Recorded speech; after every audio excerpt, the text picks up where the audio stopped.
guddi loo xil saaray baaritaanka dilkii magaalada Gaalkacyo loogu geystay Sheekh Cali Axmed Faarax oo ku magac dheeraa Cali Dheere ayaa maanta soo bandhigay warbixin ku saabsan natiijada baaritaanka dilkiisa.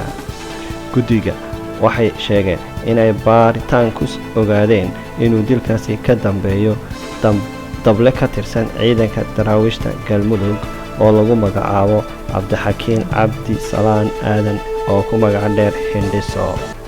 Askarigan ayaa la sheegay inuu ka tirsanaa saldhigga dhexe magaalada Gaalkacyo, waxaana dilka gacan ku siiyey 2 askari kuwaas oo marka uu dilku dhacayay u baxsaday degmada Goldogoob. Guddida waxay Puntland iyo Galmudug ugu baaqeen in si degdeg ah loo soo qabto gacan ku dhiglaha si cadaaladda loo horkeeno. Sheekh Cali Dheere oo maalmo ka hor dilkiisa loo xidhay tuhun al-shabaabnimo ayaa maamule ka ahaa xarun agoomaha lagu daryeelo, waxaana dilkiisa ka dhashay caro aad u weyn.